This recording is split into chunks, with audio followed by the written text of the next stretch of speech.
안녕하세요, 미스터릭입니다. 오늘도 지금 소카와 함께 하고 있고요. 오늘 타볼 차량은 쌍용에서 간만에 정말 사활을 걸고 만들어낸 쌍용의 신차 토레스입니다. 지금 뭐 사실 말이 신차지 사실상 코란도의 스킨 체인지 버전이라고 봐야 하거든요.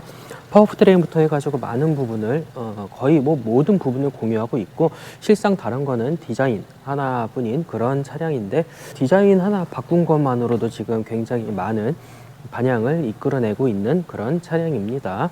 디자인적으로는 이제 호불호가 많이 갈리기는 하는데, 개인적으로는 상당히 잘 뽑힌 디자인이라고 생각이 되고 있어요. 그걸 반증하듯이 지금 판매량도 굉장히 폭발적인 판매량을 보이고 있습니다. 지금 디자인을 보면은 지금까지 나왔던 최근의 쌍용 다른 차량들 대비 약간 좀 여성적인 디자인에서 좀 남성적인, 은근히 마초스러운 디자인으로 다시 돌아왔어요. 지금 보면은 특히 이 전면부 그릴, 이게 원래는 지프의 아이덴티티거든요. 이 세로 그릴이 원래 지프 쪽에서 많이 사용하는 아이덴티티고, 그 디자인 언어도 그쪽에서 가지고 있고 특허까지도 가지고 있는 걸로 알고 있는데, 어떻게 지금 그걸 좀 피해서 이제 지프 같은 경우는 개수도 정해져 있기 때문에 그것만 안 맞으면 되다 보니까 그렇게 만들어져 있고요. 사실상 이 위쪽 그릴은 디자인이에요. 막혀 있습니다. 뭐 실질적으로 바람이 통하는 그릴은 아니고, 이 아래쪽에 이 조그만 부분이 실제로 바람이 통하는 공기 그릴이고요. 여기 보면 뭐 견인고리 같은 것도 이런 식으로 디자인이 되어 있는데, 이거는 실제로 견인고리가 있기는 있는 것 같아요. 보면은 여기 지금 뭐 화살표도 나와 있고, 뭐 센서 같은 거고요. 하단부도 이제 실질적으로 공기가 들어가는 그릴이랑 레이더 센서까지 같이 들어 있고요. 이 차량이 지금 차량 등급이 T5, T7 딱 두 개밖에 없는데, 좀 낮은 등급이다 보니까 안개등은 들어가 있지 않습니다. 전면부도 전면부지만 특히 이제 후면부 디자인도 상당히 두드러지는데요. 예전 차량들 같은 경우는 이제 찝차들이라 그러죠. SUV라는 말을 쓴 지가 꽤 오래되긴 했지만은, SUV라는 이야기를 쓰기 전에는 이제 다 이런 차들은 찝차라고 불렀는데, 그 찝차들의 경우 이제 뒤쪽엔 다 이런 식으로 타이어가 달려 있었어요. 그 뭐 옛날 뭐 갤로파라든지 아니면 이제 뭐 코란도, 뭐 뉴코란도 이런 차들도 그렇고, 뒤쪽에 이제 타이어를, 스페어 타이어를 풀 타이어로 아주 장착하는 그런 차량들이 꽤 있었는데, 이 차는 그런 디자인을 계승해서 여기도 이제 스페어 타이어가 들어가는 듯한 모양새로 만들어 놨습니다. 물론 실제로 타이어가 들어가 있는 건 아니고 단순히 디자인이에요. 그리고 그때 차들이 이제 이게 이렇게 하면은 요렇게 옆으로 열렸거든요. 이제 도어가 이렇게 있으면 지금처럼 이렇게 위로 올라가는 게 아니라 옆으로 이렇게 열렸었는데, 이것도 디자인도 보면 이게 옆으로 열릴 것처럼 생긴 디자인인데 옆으로 열리지는 않습니다. 위로 열리고요. 대신에 이제 완전히 그냥 그 뭐 아무것도 아닌 디자인은 아닌 게, 문 여는 버튼은 요 뒤에 있어요. 이쪽에 있는 게 아니라 여기는 그냥 뭐 후방 카메라 같은 것만 있고요. 실제로 그 버튼이 여기 달려 있습니다. 이걸 눌려야 열려요. 운전석 좀 먼저 좀 보면요, 도어 트림은 그렇게 특별할 거는 없습니다. 딱히 뭐 잠금 장치 같은 게 보이지는 않고요. 여기에서 모든 거를 다 컨트롤하게 되어 있습니다. 잠금 장치는 여기 달려 있고, 다만 이제 전자석 프로토는 아니고요. 그나마도 운전석에만 있어요. 프로토 없다는 운전석만 되게 되어 있고, 다른 거는 뭐 특별한 건 없습니다. 그냥 뭐 미러 접이랑 유리 하는 거랑, 대신에 이제 하단부 공간이 상당히 넓어요. 여기 이제 뭐 물통 2개 정도 들어갈 공간이랑 뒤쪽에도 공간이 적지는 않고요. 그리고 요 비상망치, 이거 꽤 유명했거든요. 비상망치를 준다가 뭐 기본적으로 달려있다 그래가지고 뭐 그랬었는데, 아예 기본적용은 아니고 뭐 어떻게 이것도 옵션으로 들어가는 그런 모양이더라고요. 근데 이제 대부분은 그냥 준다고 합니다. 뭐 딜러들이 그냥 넣어주든지 아니면 그냥 뭐 프로모션으로 들어가는지, 대부분은 다시 그냥 준다고 해요. 이쪽이 이제 유리를 깨는 그런 쪽이고, 이쪽은 이제 벨트 커터, 안에 잘 보시면 지금 커터 칼 같은 게 들어있어요. 이걸로 이제 벨트 자르고 나오는 거고, 요 아래 보면 이제 무슨 뭐 버튼도 있거든요. 그리고 이게 충전 소자예요. C타입으로 되어 있는데, 이걸 누르면 이제 여기 지금 이런 식으로 불이 들어오거든요. 이게 뭐 배터리 잔량이고, 보조 배터리 기능은 아닌 것 같고요. 이걸 누르고 있으면 여기 불이 켜져요. 여기 지금 이게 보일라나 모르겠네요. 좀 어두운 데로 가볼까요? 예, 이런 식으로 좀 불이 켜집니다.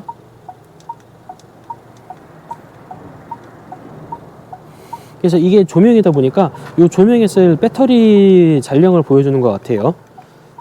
뭐 비상용으로 쓸 수 있게 그렇게 되어 있는 것도, 이렇게 깜빡깜빡거리는 것도 있고, 그냥 일반 백색 등 뭐 밝게도 되는데, 뭐 사실 그렇게 밝다는 느낌은 뭐 들지는 않네요. 이제 뭐 양옆으로 다 켜지고요. 양옆으로 다 켜지게 되어 있고요. 뭐 엄청 밝지는 않은 것 같은데, 그래도 없는 것보다는 확실히 도움은 되는 것 같습니다. 꽤 눈부시기는 하네요. 같은 요런 비상망치 지금 들어있고요. 그리고 여기 도어 포켓이 꽤 넓기는 해요. 요 아래쪽에도 뭔가 있긴 있는데, 다만 이제 여기가 뚫려 있습니다. 이쪽에 뚫려 있어 가지고 주머니 같은 보관 공간으로 쓰기엔 조금 그래요. 여기도 뭐 막는 뭔가가 애프터마켓으로 나오지 않을까 그런 생각은 들고 있습니다. 그리고 운전석은 보시면은 페달은 지금 서스펜디드 페달이 아니라 오르간 페달에 적용이 되어 있네요. 뭐 브레이크 페달이야 원래 다들 서스펜디드로 되어 있고, 엑셀레이터 페달이 지금 오르간 페달로 적용이 되어 있습니다. 텔레스코픽도 당연히 되고요. 요 당겨서 텔레스코픽도 되고 있고, 이쪽에 지금 주차 브레이크가 여기 있어요. 이 비비가 달려 있는데, 다만 이제 특이한 점이라고 할까요? 그 조사각 조절 장치가 없네요. 원래 뭐 요쯤에 같이 있어가지고 이제 드르륵 드르륵 하면서 이제 헤드라이트 조사각 오르락내리락 하게 되어 있는데, 그거는 없고요. 시트는 지금 그냥 완전 풀 수동으로 되게 되어 있습니다. 그리고 이 실내를 보시면은 여기도 지금 완전히 풀터치인데, 제가 이거를 별로 좋아하질 않아 가지고 이거는 이따가 다시 한번 보도록 할게요. 조수석입니다. 이쪽도 뭐 똑같아요. 다를 거 하나도 없고요. 여기도 이쪽 공간 상당히 커요. 여긴 심지어 비상 망치도 없기 때문에 더 큰 공간을 뭐 누릴 수가 있고요. 뭐 2개씩이나 들어가게 되어 있고, 항상 그렇듯이 시트는 지금 뒤로 쭉 밀려 있는 상태입니다. 이 상태에서 들어가서 앉아보면요, 뭐 요즘 준지중 SUV를 그렇듯이 그냥 넉넉합니다. 굉장히 넓은 편이고요. 그리고 여기 보시면 지금 글로브 박스도 안에 조명이 있어요. 여기 지금 누런색으로 다마전구 조명이 들어가 있고요. 공간 꽤 넓습니다. 넓게 지금 잘 되어 있고요. 생각보다 급을 생각하면 꽤 넓은 글로브 박스 공간이 나오고 있어요. 그 외에는 뭐 별다를 건 없네요. 그리고 특별한 거라고 하면 여기 지금 공간이 하나가 있거든요. 뭐 휴대폰 같은 거 넣을 수 있을까 모르겠어요. 들어갈까? 예, 휴대폰 같은 거는 들어가네요. 꽤 쓸만한 공간인 것 같아요. 여기도 뭐 조그만 과자 부스러기 같은 거는 넣을 수 있을 것 같고, 휴대폰 같은 거 보관할 수도 있고, 공간이 하나가 있네요. 수납 공간이. 뭐 디자인적으로 이렇게 뭐 카본 패턴이라 그럴까요? 그런 식으로 이렇게 지금 뭐 되어 있고요. 실질적으로 이제 바람이 나오는 구멍은 보통은 이쪽에 있는데, 이거는 지금 여기 있어요. 대놓고 얼굴에 오게 돼 있거든요. 글쎄요, 이게 좋은 건지는 모르겠네요. 그 에어컨 바람 같은 경우는 괜찮은데, 히터 바람 같은 경우는 건조하다 그래가지고 이제 여성분들 싫어하는 경우도 꽤 있거든요. 그래서 이게 뭐 좋은 건지 나쁜 건지는 사실 모르겠습니다. 그래서 또 조금 특이한 거는, 이게 여기도 지금 바람 구멍이 있어요.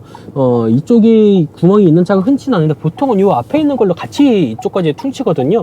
그래서 여기까지 달려있는 차는 그렇게 흔히 보이지는 않는데, 이 차 같은 경우는 이제 여기에도 달려 있어가지고, 이제 뭐 사이드미러, 이쪽에 이제 뭐 김설이거나 그럴 때 여기 빨리 녹여줄 수 있게 그런 식으로, 녹인다는 표현이 맞나 모르겠어요.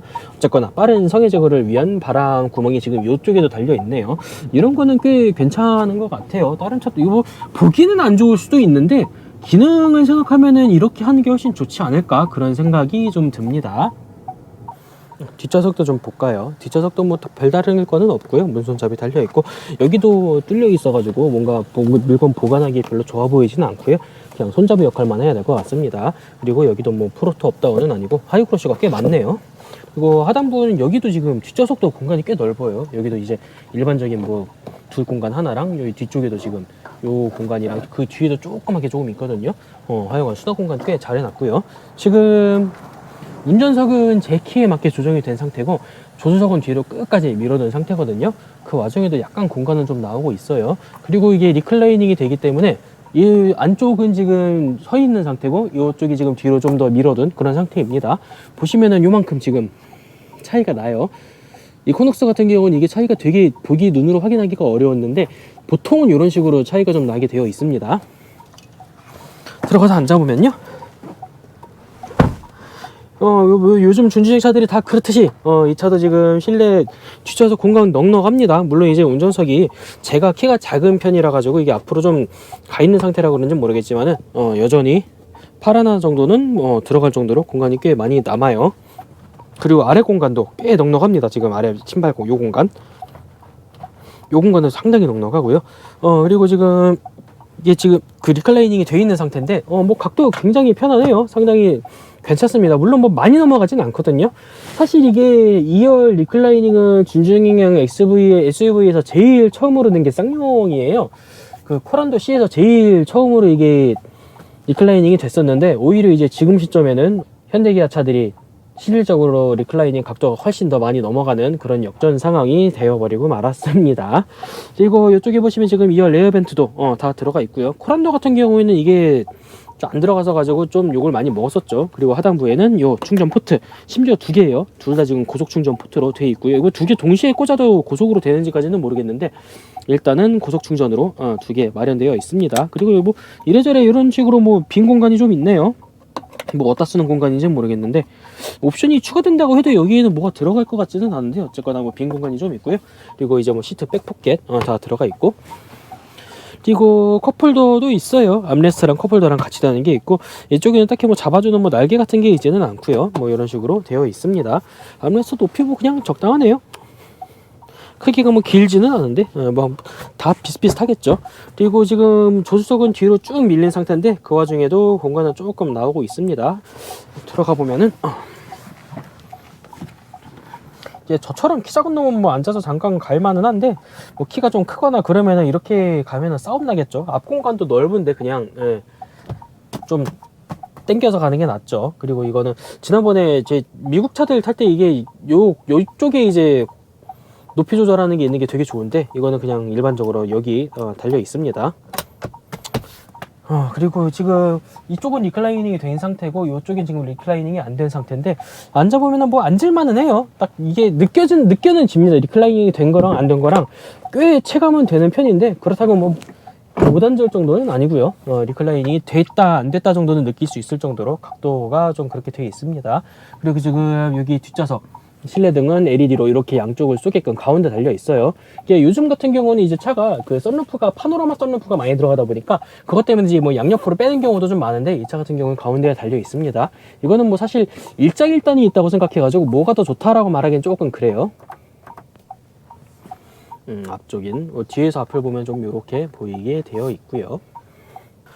트렁크 쪽도 한번 보겠습니다. 아까도 말씀드렸다시피 트렁크 여는 버튼은 여기가 이쪽이 아니라 요 손잡이 안쪽에 들어 있어요. 뭐 와이퍼 같은 거 딱히 뭐 숨겨놓지는 않았고요. 일반적인 형상으로 되어 있고, 위로 열립니다. 옆으로 열리는 게 아니에요. 디자인은 보면 뭐 옆으로 열릴 것처럼 생겼는데 위로 열리게 되어 있습니다. 그리고 이게 원래는 이게 전동 트렁크가 있긴 있는데 옵션으로 추가를 해야 들어가는 거라 가지고 이 차에는 지금 달려 있지는 않고요.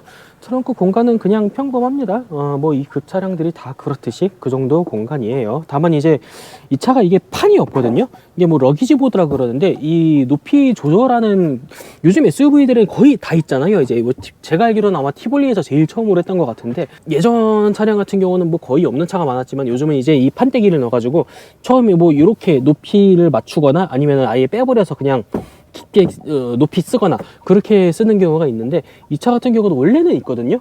근데 이게 옵션으로 빼놨어요. 이것도 T5 등급에는 아예 안 들어가고 T7으로 급을 올려야 이게 들어가게 지금 옵션 장난을 조금 해놨습니다.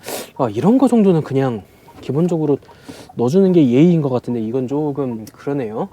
그리고 이게 이쪽에는 없는데 이쪽에는 이제 12V 시거잭 하나 달려 있고요.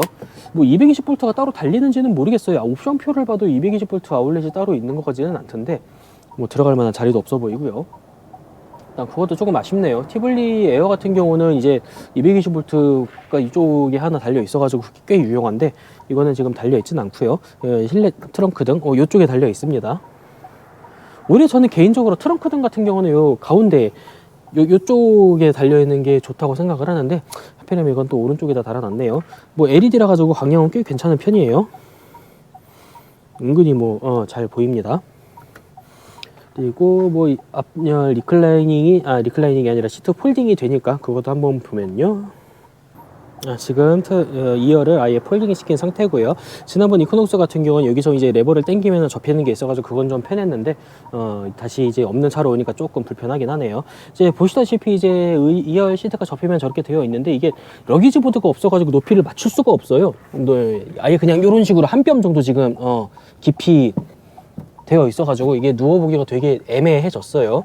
어쨌거나 이따가 한번 앉아보긴 할 텐데, 지금 이게 러기지 보드가 없어서 이게 뭐 가늠이 어떻게 될지는 모르겠습니다. 다만 이제 시트가 접히는 것 자체는 각도는 조금 있어요. 뭐 이제 투싼이나 스포티지 같은 경우는 앞에 요거를 접으면 이제 딸깍 소리가 나면서 이제 접히게 되는데, 물론 그것도 뭐 완전히 평평하게 되는 건 아니고 약간은 각이 있거든요. 그거랑 각은 비슷해요. 오히려 걔네들보다 약간 각이 조금 더 덜 진 것 같기는 한데 이게 러기지 보드가 없으니까 어떻게 확인이 안 되네요. 어쨌거나 지금 그렇게 되어 있고요. 여기도 아래쪽에도 뭐가 있거든요. 열면은 이렇게 타이어 수리켓이 직접 들어있어요. 예, 지난번에 이코녹스 같은 경우는 아예 긴급 출동 서비스로 저거를 퉁쳤는데 얘는 아예 타이어 수리 키트를 제공을 하고 있고요. 저거는 뭐 실란트고 가운데 이제 삼각대 그런 거 다 들어 있습니다. 이것도 들면 뭐가 나올라나요? 이건 뭐 없다고 봐야겠죠. 그리고 뭐 양옆에 끈 같은 거 이것도 뭐 잡아주는 걸로 있는 거죠. 뭐 캔 같은 거 세워두고 잡아주면 괜찮을 것 같아요. 어쨌거나 이제 저 시트에 한번 들어가 보면요. 이게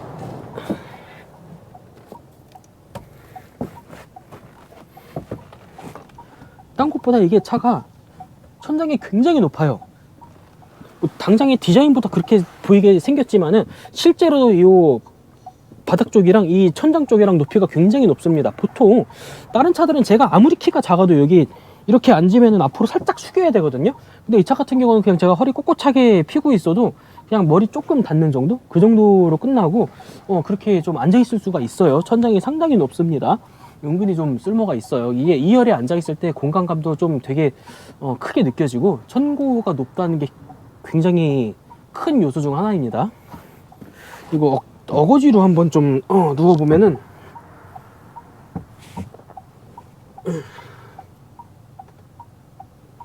이거 보이실까 모르겠는데 누울만해요. 이제 170이 안 되는 170 언저리 그 정도 키인 분들은 그냥저냥 누울만은 합니다.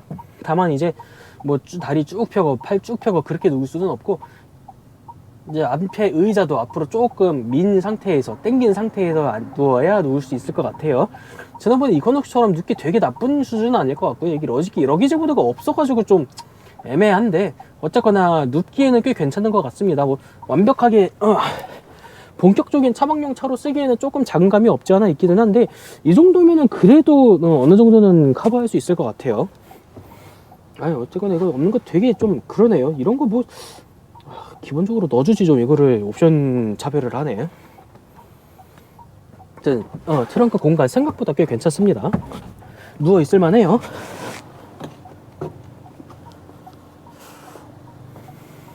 이 정도로 보시면 될 것 같습니다.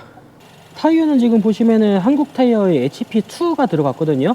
이게 낮은 등급 타이어가 아니에요. 요즘 보통 뭐 HL3 같은 것도 많이 쓰고 일반적으로 출고 타이어는 보통 뭐 더 낮은 등급 예를 들면은 뭐랄까 이제 뭐 한국 타이어 안 쓰면은 넥센의 뭐 AH8이라든가 뭐 그런 거를 껴주는 경우도 있는데 HP2면은 사실 꽤 고급 라인업이기는 합니다. 이게 오래돼서 그렇지 등급이 낮은 타이어는 아니에요. 어쨌거나 뭐 그런 게 지금 껴서 들어가고 있고 아마 렉스턴도 이걸로 출고될 거예요. 그리고 타이어 사이즈는 235에 55 그리고 18인치 휠이 들어가 있는데 차량 등급 그러니까 T5 등급 차는 기본적으로 원래는 17인치 휠이 들어갑니다. 이게 지금 옵션이 들어가가지고 18인치로 올라간 거예요. 그 밸류업 패키지가 들어가면 이게 17인치에서 18인치 휠로 올라가는데 그 옵션이 적용돼서 지금 18인치 휠이 들어가 있는 겁니다. 원래는 17인치 휠이 들어가요. 타이어 사이즈도 조금 작아지고 일단은 옵션 때문에 235, 5518 그리고 HP2 타이어 들어가 있습니다. 본격적으로 이제 실내 공간을 한번 보면요. 운전석 쪽을 보면은 이게 스티어링 디자인이 조금 특이해요. 이게 뭐 몇 스포크를 그려야 될까요? 1, 2, 3, 4 스포크? 그렇다 치기에는 조금 얄팍한데 그리고 이제 위아래가 다 깎여 있습니다. 이제 뭐 한쪽만 깎은 D컷이 아니라 위아래로 지금 무슨 레이싱 휠 마냥 다 깎아놨는데 이게 은근히 조금 편하지는 않아요. 생각보다 조금 불편합니다. 이쪽까지 다 깎아놓은 거는 그냥 위쪽은 차라리 그냥 일반적인 둥근 게 더 낫지 않았을까 그런 생각이 조금 개인적으로 드네요. 그리고 이게 계기판이 상당히 납작합니다. 제 개인적으로는 굉장히 처음 보는 그 왜 아주 옛날 초기형 진짜 옛날에 쓰던 전자식 계기판 있잖아요. 무슨 뭐 에스페로 맞나? 여튼 그런 차에 들어갔던 그런 전자식 계기판이 약간 납작했던 감이 없지 않아 있긴 한데 그거 이후로 지금 거의 처음 보다시피 하는 조금 납작한 계기판이에요. 이래가지고 처음에 저는 이게 시인성이 괜찮을까 조금 걱정을 했는데 생각보다 시인성 되게 괜찮습니다. 이게 뭐 LED가 깔끔해서 그런 건지 어쩐 건지 시인성은 굉장히 괜찮아요. 걱정했던 거에 비하면 상당히 볼만한 그런 시인성을 좀 가지고 있고요. 생각보다 시인성 되게 괜찮습니다. 그리고 이게 완전히 풀 터치거든요. 센터 디스플레이는 이게 12.3인치인가 그래요. 이제 뭐 쌍용차마저도 12인치가 넘는 그런 디스플레이를 쓰고 있습니다. 뭐 꽤 큰 디스플레이인데 문제가 뭐냐면은 지금 이게 완벽하게 이용하기가 조금 애매해요. 이게 지도가 원래 이게 다 커버가 돼야 되는데 지금 요게 지금 무조건 시계든 뭐 나침반이든 이렇게 이런 게 떠 있어야 되게 되어 있어요.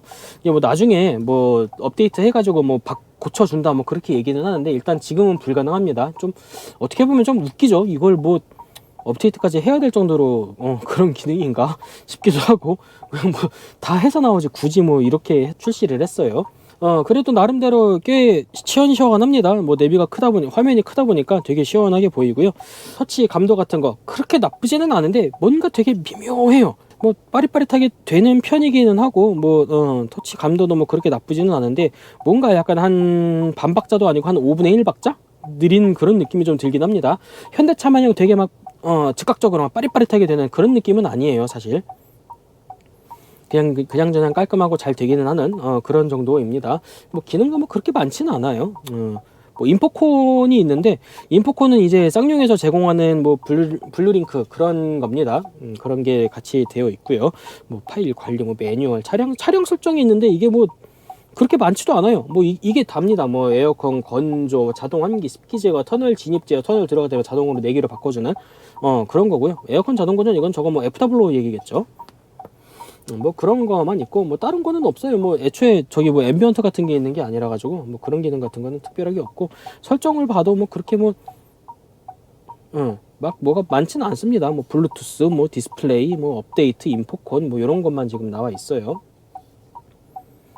이거 뭐 인포콘이 들어가지는 않았을 것 같죠. 아무래도 소카에서 뭐 인포콘 같은 걸 쓰지는 않겠죠. 뭔가 이상하게 반박자 좀 느려요. 그래가지고 막 엄청 깔끔하게 쓰기는 약간 애매한데 어쨌거나 그렇게 뭐 못 쓸 정도로 불편한 정도는 아닙니다. 그리고 이 차에서 거의 유일한 물리 버튼 이제 뭐 2개죠. 시동 버튼이랑 요거 비상등 버튼 요것만 지금 거의 유일한 물리 버튼이고요. 뭐 이거 비상등 버튼 자체는 그냥 뭐 직관적이라서 괜찮은데 누르기에는 크기가 그렇게 크지는 않네요. 약간 좀 얄쌍합니다. 생각보다 보기보다. 그리고 이제 모든 기능이 지금 터치로 내려갔어요. 여기 지금 완전히 공조기 화면이 공조기도 공조기고 지금 뭐 오토홀드 뭐 ISG 이런 것까지 뭐 드라이브 모드 이런 것까지 지금 다 터치 패널로 넘어갔는데 저는 개인적으로 이거는 좀 별론 것 같아요. 제가 아시다시피 제가 항상 얘기하지만 저는 터치라는 거를 상당히 뭐 안 좋아하는 좀 일딸이기 때문에 저는 물리 버튼이 좋아서 이런 건 영 좀 별로네요. 어쨌거나 이제 공조 장치도 완전히 지금 풀터치로 되어 있거든요. 여기서 이제 공조 장치를 건드리면은 이것도 같이 바뀌어요. 위쪽 화면도. 이게 저는 주행 중에 내비 켜놓으면 안 바뀔 줄 알았는데 내비 화면이 들어와 있어도 이거를 만지면 이게 들어오더라고요. 이거는 별로인 것 같은데 이것도 뭐 설정이 가능할지는 모르겠습니다. 뭐 금방 바뀌긴 하거든요. 다행히도. 근데 이게 진짜 막 서울 막 길 복잡해가지고 막 정신머리 없는데 막 조석에서 뭐 이거 만진다고 막 건드려가지고 화면 바뀌면 좀 빡칠 것 같은데 하여튼 뭐 이걸 만지면 무조건 이게 같이 바뀌게 돼 있네요. 설정 가능할 수 있었으면 좋겠는데 개인적으로 제 차가 아니라서 그게 되는지 안 되는지까지는 사실 잘 모르겠습니다. 이게 그리고 제일 문제가 뭐냐면은 요 열선 시트거든요. 이게 지금 차량 등급이라 통풍 시트는 없습니다. 그래서 통풍 시트는 제가 뭐 테스트를 해볼 수가 없는데 열선 시트 키는 것만 해도 지금 여기 열선 시트 버튼이 있잖아요. 전 이거 누르면 그냥 이게 뭐 3개, 2개, 1개가 될 줄 알았는데 화면이 바뀌어요. 바뀌고 이거 뭐지? 그러고 이걸 누르면 다시 돌아가고 요 상태에서 요거를 또 눌러야 됩니다. 이거 되게 좀 이상하지 않아요? 전 이거 되게 별로 같은데? 그냥 여기서 그냥 띡띡띡 하면 될 거를 굳이 화면을 넘기고 여기서 또 여기를 눌러야 되고 이런 식으로 하게 만들어 놨어요. 왜 이렇게 해놨지? 되게 좀 불편해요. 기본적으로 열선 시트를 켜고 끄고 하려면 무조건 2가지 단계를 거쳐야 된다는 얘기예요. 그러니까 공조장치를 만지고 거기서 또 여기를 같은 위치도 아니에요. 여기를 또 만져야 된다는 얘기거든요. 저는 개인적으로 이거는 굉장히 좀 별로인 것 같습니다. 그리고 여기 보면 지금 요 하단 쪽 여기는 지금 이거 마크 뭔지 다들 아시죠? 무선 충전 마크거든요. QI라 그러나? 전 무선 충전 그거를 보는 마크인데 이게 휴대폰이 무선 충전에 올라가 있으면 이게 들어오고 빠지면은 꺼집니다. 올라가서 이제 무선 충전이 들어가면은 이렇게 켜져요. 충전 중이면은 노란불로 들어오고 충전이 완료되면 초록색으로 바뀌더라고요. 뭐 이런 건 뭐 사소한 디테일이고, 좌측 하단부에 지금 USB 포트랑 고속 충전 포트 하나가 지금 같이 들어 있고요. 그리고 이쪽은 뭐 그냥 아무것도 아니에요. 그냥 일반적인 공간이고요. 여기만 지금 무선 충전 패드가 들어가 있는 겁니다. 그 완전히 풀터치다 보니까 개인적으로 좀 저는 영 불어네요. 그리고 이제 컵홀더가 두 개가 있고요. 실질적으로 컵홀더 자체는 두 개인데 이 뒤쪽에도 뭔가 이렇게 좀 파여 있어가지고 뭐 종이컵 조그만 것 같은 거는 넣을만한 것 같아요. 아니면 그냥 뭐 껌통 같은 거 그런 거 넣기엔 좀 괜찮아 보이고, 컵홀더는 앞뒤로 두 개고 잡아주는 것도 있습니다. 이런 식으로 날개가 이렇게 달려 있고요. 이게 지금 편의점 제가 항상 쓰는 큰 컵인데 이게 지금 들어가면 한 반 조금 더 그렇게 남아요. 그러니까 3분의 1 정도? 3분의 1보다 조금 더 그렇게 들어갑니다. 5분의 2 정도 들어가서 위에 요만큼이 남아요. 생각보다 그렇게 깊게 들어가진 않고요. 여기 지금 기어 레버, 이제 뭐 사실 쌍용이 스택게이트를 버리고 이런 부츠 타입 기어를 쓴 지도 그렇게 오래되지는 않았어요. 그리고 여기 지금 슈프트락 릴리즈, 이거 중립 주차할 때 쓰는 거거든요. 여기 지금 요 버튼이 있는데 이게 지금 중립 주차할 때 시동 끄고 나서 요거를 누르고 P에서 이제 N으로 옮기는 그런 기능입니다. 뭐 뒤쪽도 뭐 그렇게 뭐 공간이 크진 않은데 여튼 요 정도 남아 있고요. 콘솔 박스 보시면은 그렇게 크지는 않은데 넓지는 않거든요. 근데 깊어요. 500ml 물통 같은 거는 들어가고도 남을 정도로 좀 공간이 좀 깊게 들어가 있습니다. 그리고 여기도 지금 시거잭이 하나가 들어가 있네요. 12V 파워 아울렛 하나 지원되고 있어요. 그러고 보니까 이쪽에 시거잭이 없어서 지금 였다가 넣은 게 아닐까 싶기는 한데, 문제는 이제 시거잭이 여기 있으면은 선이 이렇게 밖으로 빠져나올 텐데 그 선을 뭐 어디로 뺄지 모르겠어요. 이게 앞쪽이 그냥 다 빠지는 공간인가? 공간이 남기는 남네요. 이쪽으로 선이 빠지기는 하는데 보통 여기에 있으면 이렇게 저기 뭐시기야 이런 식으로 조금 파가지고 선 같은 게 나오게끔 뭘 해놓는데 그런 정도의 센스는 좀 보여주지를 못했네요. 약간 좀 아쉬워요. 어쨌거나 뭐 선이 나오긴 하니까 뭐 괜찮긴 하겠지만은 조금 아쉽습니다, 디테일적으로. 그리고 지금 오버헤드 콘솔, 원래 쌍용차 같은 경우는 이제 선글라스 수납판 같은 걸 잘 넣어줬는데 여기서는 선글라스 수납판도 이제 빼버렸어요. 그래가지고 선글라스 수납판 같은 거는 없고, 어디 보자, 이제 실내등 이런 식으로 나오게 돼 있고요. 뭐 룸램프, 도어램프 이런 식으로 돼 있고, 이게 뭐 여기 이 차도 이제 SOS 기능이 들어가요. 들어가고, 이거 뭐 어떻게 누르는 거지? 이걸 열고 누르는 건가 봐요. 그리고 뭐 하이패스 카드는 딱히 따로 안 들어있네요. 하이패스는 그냥 뭐 룸미러에 같이 들어있어가지고 하이패스 카드는 ECM에 하이패스 룸미러로 같이 퉁치게 되어 있습니다. 그리고 화장등, 이것도 이제 이걸 열면 릴레이식으로 위에 화장등이 있거든요. 릴레이식으로 되어가지고 이렇게 켜지고 꺼지고 하게 되어 있습니다. 조수석도 마찬가지로 여기도 열어야 불이 켜지게 그렇게 되어 있어요. 후방 시야가, 차 디자인을 생각하면 후방 시야가 되게 좋을 것 같은데 의외로 그렇게 좋은 편은 아니에요. 그냥 적당히 보이는 정도고, 막 후방 시야가 좋다라고 말할 정도로 잘 보이거나 그러지는 않습니다. 조금 의외인 부분이고요. 그리고 스티어링 보시면은 여기 뒤쪽에 패들 푸스가 있거든요. 패들 시프트가 있어가지고 누르면은 작동을 하게 되는데 뭐 굳이 자동 6단 차에 뭐 패들 시프트까지 필요할까 싶기도 해요. 이게 요즘 패들 시프트를 넣는 차들은 보통 이제 요 기어봉으로 단수 조절이 안 되는 경우에 이제 패들 시프트를 많이 넣어주고 있는데, 이 차 같은 경우는 기어봉으로도 돼요. 여기 뒤에서 왼쪽으로 한 다음에 위로 아래로 내리면서 이제 수동으로 조절이 되는데, 그럼에도 불구하고 지금 패들 시프트가 같이 들어가 있네요. 패들 시프트는 요즘 요렇게 돼 있어가지고 요거 이제 누르는 거고요. 누르면 느낌은 꽤 괜찮습니다. 딸깍딸깍 그냥 피드백 되게 좀 크게 오도록 돼 있고요. 소리도 조금 나게 그렇게 디자인이 되어 있어가지고 뭐 잘못 누르거나 뭐 그럴 일은 없을 것 같고요. 그리고 이제 요 멀티펑션, 쌍용차에서 많이 쓰는 멀티펑션이죠. 요게 이제 그 비상등 멀티펑션이에요. 요거 이제 한번 누르면은 이거를 아예 비상등을 끈 다음에 보여드리면은 여기 지금 왼쪽 끝에 요 부분 이거 요거요. 요거 한 번 누르면은 이렇게 3번 합니다. 그리고 길게 누르고 있으면은 10번 해요. 5, 6, 7, 8, 9, 10 이렇게 됩니다. 이걸 흔히 이제 땡큐등이라고 불러요. 요거 특허내도 될 정도로 괜찮은 기능인데 다른 회사에서는 안 쓰고 있어요. 뭐 굳이 뭐 자존심 때문에 안 넣는 건지 아니면 진짜로 이게 특허 같은 게 있어가지고 안 넣는 건지 모르겠는데, 개인적으로 우리나라에서는 굉장히 괜찮은 기능이라고 생각을 하거든요. 다른 차에서는 안 넣네요. 그리고 이제 이쪽 멀티펑션, 그 와이퍼 쪽 멀티펑션도 비슷한 게 있습니다. 요거 한 번 누르면 앞에 와이퍼 이렇게 워셔액 3번 정도 쏘면서 닦아줘요. 지금 한 번 쐈죠. 두 번째. 두 번이네요. 저는 이런 식으로 와이퍼도 워셔액 뿌리고 닦고 2번 그렇게 해줍니다. 뭐 이런 기능 꽤 괜찮은데 다른 차에는 안 넣네요. 약간 좀 아쉬워요. 이런 거 꽤 괜찮아 보이는데. 그리고 이제 계기판 기능도 좀 볼까요? 여기 지금 드라이브 모드가 하필이면 여기 박혀 있어가지고 이것도 별로 안 좋은데, 어쨌거나 이제 뭐 윈터, 노멀, 스포츠 그런 식으로 뭐 드라이브 모드도 정할 수가 있고, 생각보다 계기판에서 보여주는 정보가 그렇게 많지는 않습니다. 이제 뭐 지금 보시는 주행 가는 거리랑 뭐 연비, 그리고 주행 거리 A, B, 뭐 출발 후 얼마나 움직였는지, 뭐 그런 거랑 뭐 오토스탑 뭐 누적이 얼마나 지금 돼 있는지 그런 거하고, 뭐 FM 라디오 공기압 이런 거 지금 보여주고 있고요. 그리고 다른 걸로 넘어가면은 뭐 방위 레벨이랑 방위 레벨이란다.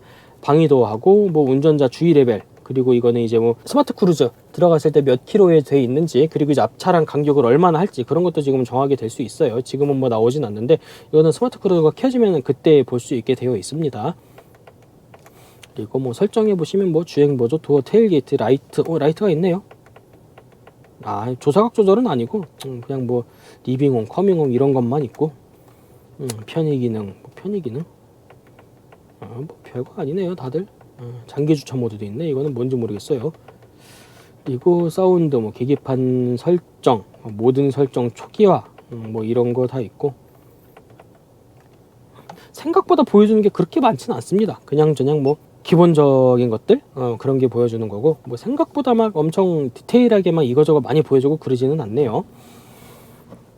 어쨌거나 이제 계기판 시인성은 상당히 괜찮은 편이고요. 왼쪽에 이제 기어 단수가 표시가 되죠. 지금은 P단에 되어 있고, 뒤로 넘어가면은 뒤에서도 지금 이게 1단, 2단, 3단 그런 식으로 바뀌어요. 지금 1 들어왔죠. 단수가 바뀌면 단수가 보이고, 이제 매뉴얼 모드로 들어가면 M으로 바뀝니다. 뭐 패들 시프트를 만져도 바로 M으로 넘어가고, 기어를 이제 왼쪽으로 밀어두면은 이것도 이제 M으로 넘어가고요.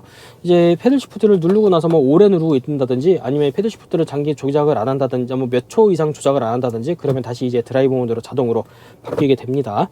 그리고 뭐 후진할 때 뭐 후방 카메라 이런 식으로 들어오고요. 뭐 유도선 같은 거 잘 움직이고, 뭐 옵션이 없어가지고 어라운드 뷰는 안 들어가는 건지, 아니면 어라운드 뷰 자체가 없는, 어라운드 뷰는 아마 자체가 없을 거예요, 제가 알기로는.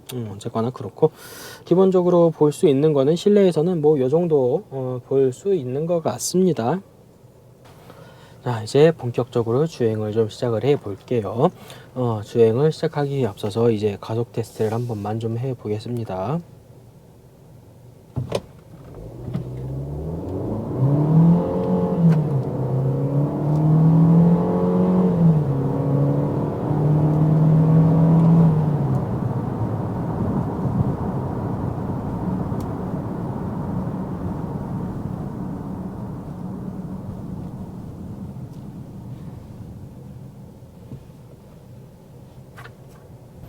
가속 테스트 한 거 자체는 그냥 평범 무난합니다. 엄청 빠르다 같은 느낌은 절대 아니고요. 그렇다고 막 뭐 느리다는 느낌도 절대 아니고, 요즘 평균적인 그런 차량들, 일단 뭐 확실히 터보다 보니까 자연흡기 같은 것보다는 조금 나은 것 같은 그런 느낌도 들고, 그냥 꽤 준수해요. 특히나 이제 제로백 같은 거 그렇게 빠르지 않았던 쌍용차임을 감안하면은 충분히 더 괜찮은 그런 스펙으로 보입니다. 현재 이제 소카랑 쌍용 토레스 타보고 있고요. 차량 간략하게 스펙을 조금 보면요, 1.5 가솔린 터보가 적용되어 있고, 최고 출력은 170마력, 토크는 28.6kgm 나오는 스펙입니다. 변속기가 조금 아쉬운데, 예전부터 계속 쓰고 있던 아이신 6단 자동 변속기가 들어가 있어요. 토크 컨버터고. 이게 아쉬운 이유가 꽤 오래된 변속기거든요. 이제 뭐 아직까지도 이걸 그대로 쓰고 있다는 게 조금은 아쉬운 면이 좀 있기는 해요. 이제 뭐 변속기가 안 좋다기보다는 아무래도 오래되다 보니까 효율이 조금 떨어질 수가 있습니다. 방지턱도 좀 넘어 볼게요.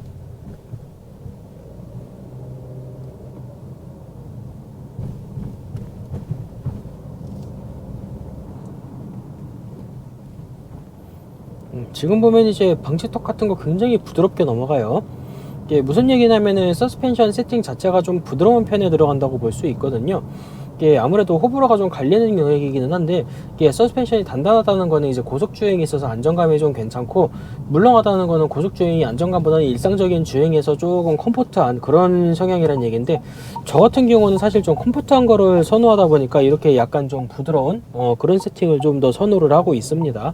그래서 저는 개인적으로 이 세팅이 굉장히 좀 마음에 드네요. 방지턱 넘어갈 때 좀 물렁물렁하게 넘어가는 것도 그렇고, 통상적으로 이렇게 길 안 좋은 데를 지나갈 때도 막 엉덩이에 충격 같은 게 와닿는 것보다는 약간 좀 부드럽게 넘어가는 이런 세팅이 저는 조금 더 선호하는 그런 편입니다.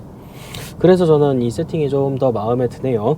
일상적인 뭐 다른 차량들, 지난번에 이코녹스도 조금 부드러운 편이긴 한데 이 차가 그거보다 더 부드러운 것 같아요. 투싼이나 스포티지 같은 경우는 사실 약간 좀 이거보다는 좀 하드한 편이거든요. 그걸 생각하면은 이 부드러운 서스펜션 세팅이 저한테는 좀 더 잘 맞는 것 같습니다. 예, 현재 쌍용 토레스 지금 차량 등급을 좀 정확하게 보면은 T5의 옵션은 딥 컨트롤 패키지하고 밸류업 패키지 두 개 들어간 차량이고요. 그래서 이제 차량 가격은 3천만 원이 조금 안 되는 2,970만 원, 그 정도가 나오는 차량입니다. 쏘카다 보니까 이제 옵션이 그렇게까지 막 엄청 좋게 들어가지는 않았어요. 다만 가격 치고는 옵션이 그래도 꽤 괜찮게 들어가 있는데, 살짝 아쉬운 거는 통풍 시트가 빠져 있다는 점.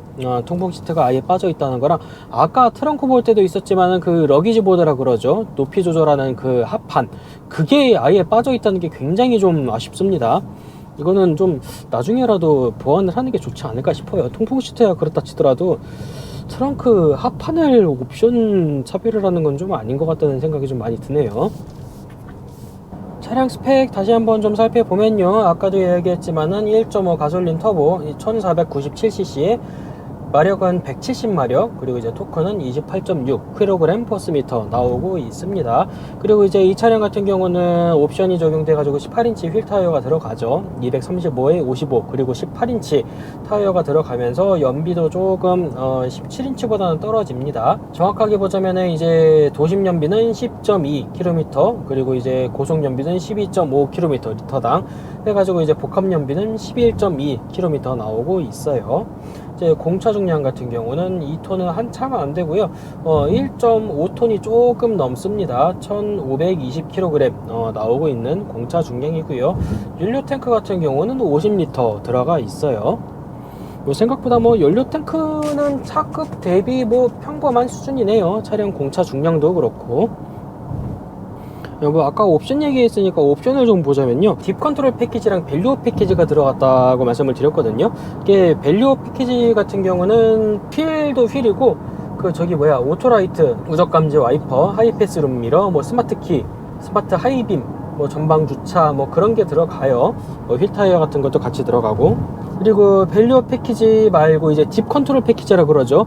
이거는 거의 지금 필수 옵션이라고 볼 수 있습니다. 이제 현대차로 따지자면은 거의 HD 같은 그런 기능이 들어가는 건데, 이게 지금 쌍용에서는 IACC라고 부르고 있거든요. 사실 그냥 말장난이고 그냥 스마트 크루즈예요. SCC 중에서도 이제 ASCC라 그러잖아요. 어댑티브 스마트 크루즈 컨트롤이라 그러는데, 그거를 그냥 말만 바꿔가지고 인텔리전트 스마트 크루즈라고 부르는 그런 기능입니다.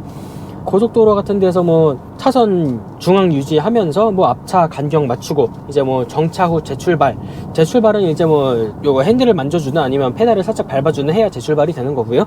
그런 거 해주는 기능이고요. 상당히 괜찮아요. 차선 유지라든가 커브길 따라가는 거라든가 그런 것도 다 괜찮고, 전체적으로 꽤 성능이 괜찮은 스마트 크루즈고요. 앞차 간격은 유지도 잘 되고, 쓸 때도 그렇게 브레이크 급브레이크로 확 밟거나 그러지도 않고, 생각보다 차선 유지 잘하고 그렇습니다. 일반적인 스마트 크루즈에 바랄 수 있는 그런 기능들은 다 들어가 있어요. 정차도 부드럽게 잘 하고 있고, 다만 이제 지금 이 삑삑거리는 소리가 났는데, 이제 일반 국도 같은 데를 가다 보면은 교차로 같은 데가 나오잖아요.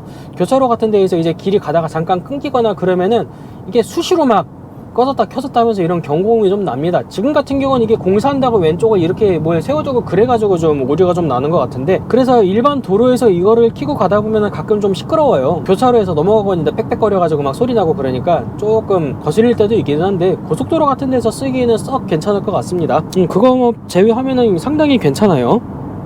전체적으로 이제 주행할 때 소음이라든가 정숙성, 승차감, 그런 뭐 MVH 관련해서도 상당히 조용합니다. 이게 쌍용차가 사실 동급 차들 대비해서도 MVH는 항상 조금이라도 더 좋은 편이기는 했는데, 이 차 같은 경우는 약간 더 두드러지네요. 뭐 투싼이나 스포티지는 물론이거니와 뭐 이코녹스하고 비교를 해도 확실히 굉장히 정숙합니다. 소음도 굉장히 조용하고, 승차감도 뭐 아까도 말씀드렸지만 서스펜션 샤티 자체가 약간 좀 부들부들한 그런 세팅이다 보니까 막 엄청 고속으로 당길 때는 약간 좀 불안할 수도 있겠는데, 그냥 일상 영역에서는 그냥 굉장히 편해요. 편안하게 탈 수 있는 그런 승차감도 보여주고 있고, 노면 소음도 막 그렇게까지 세지는 않고, 이게 차 디자인 때문에 풍절음이 되게 클 것 같은데 풍절음도 생각보다 그렇게 크지 않습니다. 정말로 이제 뭐 정숙성 같은 거에 상당히 좀 신경을 많이 쓴 그런 차량이에요. 이 차의 스마트 크루즈가 약간 아쉬운 거는, 이제 현대차 같은 경우에 달려있는 HDA 그런 거는 카메라 같은 게 나오면은 그 단속 카메라 속도에 맞춰가지고 속도를 줄이는 그런 것도 있거든요. 이게 뭐 까놓고 운전자 입장에서 편하지만 도로교통 입장에서 좋은 건지는 모르겠다만, 그런 기능이 있어서 그건 굉장히 편한데, 이 차 같은 경우에는 그런 것까지는 없어요. 카메라가 나오면은 그냥 제가 알아서 속도 조절을 좀 해줘야 합니다. 또 어떻게 보면 아쉽기는 하네요. 사실 이게 어떻게 보면 이게 정상일 수도 있는데, 이제 HDA의 그 기능을 맛본 입장에서는 조금 아쉬운 게 없지 않아 있습니다. 오토하이빙 같은 경우도 굉장히 민감하기는 한데, 일단 작동은 잘 됩니다. 주변에 뭐 차가 있으면은 그냥 뭐 안 올라가고, 차가 아무것도 없고 가로등 같은 빛도 좀 약하고 그러면은 제깍제깍 내려가고, 그런 식으로 켜졌다 꺼졌다 잘 되고 있고요. 이게 상향등이 켜지면은 확실히 그 상향등이 켜진 티는 확 나요. 티는 나는데, 대신에 이제 LED 헤드라이트잖아요. 그러다 보니까 색온도가 백색에 가깝잖아요. 그래서 뭐 밝다는 느낌은 확실히 드는데, 멀리 비춘다는 느낌을 받긴 조금 어렵습니다. 사양등이 켜져 있을 때 분명히 뭐 멀리 비추기도 하고, 뭐 상향등이 켜져 있는 티는 확 나는데, 이게 막 멀리까지 막 엄청 밝게 비춰지지는 않아요. 대부분 상향등이 그렇듯이 그런 정도? 그래도 LED 헤드라이트고 LED 상향등이다, 그게 느껴질 정도만 보이는 그런 식의 상향등입니다. 그리고 또 이제 소소한 강점이 사이드미러가 엄청 크거든요. 진짜 요즘 차답지 않게 뭐 진짜 뭐랄까 에어로다이나믹 같은 거는 개나 준 듯한 디자인으로 사이드미러가 굉장히 큰데, 그래서 이게 시야각이 정말 좋습니다. 이게 앞유리도 꽤 각져가지고 전방 시야도 상당히 좋은 편이거든요. 근데 이게 사이드미러도 크니까 그 사이드미러로 보이는 시야도 굉장히 넓어요. 그래서 이제 시야에서 오는 안정감이 상당히 좋습니다.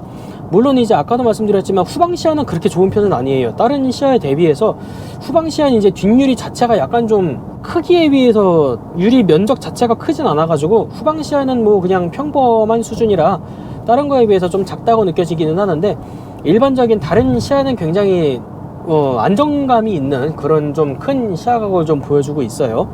이것도 개인적으로는 조금 큰 강점인 것 같습니다.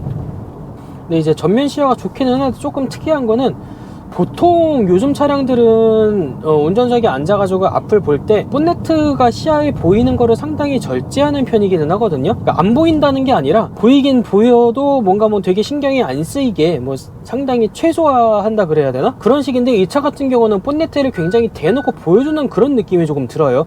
야, 나 본네트 이렇게 우락부락하다, 야 이거 봐라 이거 봐라, 이런 식으로 좀 돼 있어가지고 본네트가 되게 대놓고 보여요. 이게 뭐 물론 시야를 방해하는 정도로 보인다는 얘기는 아닌데, 좀 특이하게 본네트가 시야를 조금 신스틸러라 그래야 될까요? 그런 느낌이 좀 듭니다. 본네트가 되게 좀 시선이 좀 가요. 보다 보면은 존재감이 좀 큽니다. 전체적으로 이게 계기판이 시인성은 되게 괜찮거든요. 보기랑 다르게 진짜 계기판 시인성이 상당히 좋은데, 다만 이제 시인성이 안 좋은 게 하나가 있다라고 하면은 RPM 보기는 조금 별로예요. 이제 뭐 속도 같은 경우는 아예 숫자로 나오니까 보기도 되게 괜찮고, 기어 단수 같은 것도 되게 괜찮게 나오는데, 차라리 기어 단수를 좀 작게 하고 RPM을 좀 크게 볼 수 있게 하는 게 어땠을까 싶어요. RPM 게이지가 너무 작아요. RPM 게이지는 이거보다는 좀 더 컸으면 좋겠다라는 생각이 조금 드네요. 아무래도 이제 변속기 자체가 6단 변속기다 보니까 항속 기어의 효율이 막 그렇게 좋지는 않거든요. 100km로 달리고 있을 때 RPM이 거의 2000 가까이 돼요. 1900은 확실히 넘는 것 같고 2000에 근접한 RPM을 그렇게 쓰고 있고요. 일단 뭐 평지 기준으로는 100km 달리고 있을 때 뭐 순간 연비 한 13, 4? 그 정도 나오고 있는 것 같습니다. 다만 이제 뭐 연비 같은 경우는 뭐 고저차가 수시로 바뀌는 거에 있어서 뭐 수시로 같이 바뀌기 때문에 뭐라고 할 수는 없을 것 같고요. 일단 RPM만 보면은 시속 100대, 시속 100km 기준 항속 기어가 들어간 상태로 2000 쓴다고 봐야 될 것 같습니다. 이건 어떻게 보면 편견이기는 한데 차 디자인을 보면 회전 반경이 되게 클 것 같거든요. 근데 생각보다 그렇게 회전 반경이 크지는 않습니다. 유턴 같은 거 해보면은 일반적인 평범한 준중형 SUV 치고도 오히려 작으면 작았지 크지는 않아요. 생각보다 유턴 회전 반경이 좀 짧은 편이에요. 유독 이제 로디우스나 그 렉스턴 같은 차들이 회전 반경이 좀 컸거든요. 특히 이제 뭐 AW들이 들어간 차들이 꽤 큰 회전 반경을 갖고 있었는데 그런 거 생각하면 회전 반경은 이 차는 진짜 굉장히 적은 편입니다. 생각보다는 생긴 거에 비해서 회전 반경이 굉장히 작아서 여기 뭐 골목길 같은 데서 뭐 요리조리 돌리고 뭐하고 그러기에도 좀 편해 보여요. 지금 여기가 공사한다고 도로 상황이 좀 개판인데 생각보다 노면 소음 같은 것도 잘 걸러주고 있고요. 뭐 승차감도 뭐 이런 길 지나가는 거 치고는 꽤 괜찮네요. 확실히 서스펜션 상당히 좀 부드럽게 만든 것 같고 MVH 관련해서도 굉장히 신경을 좀 많이 써서 만든 것 같아요. 다른 것보다도 소음에 있어서는 정말 신경을 좀 많이 썼습니다.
뭔가 후방 카메라 각도가 좀 되게 낮은 게 아닌가 하는 느낌은 조금 드네요. 이거보단 조금 더 위로 보게끔 각도를 맞추는 게 좋지 않았을까 하는 생각이 조금 들기는 하는데 중요한 부분은 아니고요. 네, 오늘 이렇게 쌍용 토레스 소카랑 같이 타보게 되었고요. 물론 뭐 협찬받고 그런 거는 아니고요. 지금까지 뭐 타본 결과로는 개인적으로는 그냥 상당히 편안하게 탈 수 있는 그런 차인 것 같아요. 뭔가 겉으로 보이는 이미지랑 다르게 차가 뭐 거동이나 뭐나 그렇게 막 날렵하다 그런 느낌도 없고 그냥 무난합니다. 그렇게 탈만한 차도 아니기도 하고요. 그냥 조용히 조심조심히 천천히 뭐 무난하게 탈만한 그런 차량이고 실제로 세팅도 그거에 맞게 지금 되어 있는 것 같아요. 뭐 서스펜션 테스팅 같은 것도 이제 뭐 단단하다기보다는 좀 부드러운 그런 세팅이기도 하고 뭐 가속력 같은 것도 뭐 그렇게 뭐 느리지는 않아도 그렇게 막 빠른 가속력 같은 것도 아니고 그냥 뭐 되게 평범하게 부드럽게 편안하게 탈 수 있는 그런 차량인 것 같습니다. 확실히 오히려 뭐 가족차로 쓰기엔 상당히 괜찮아 보여요.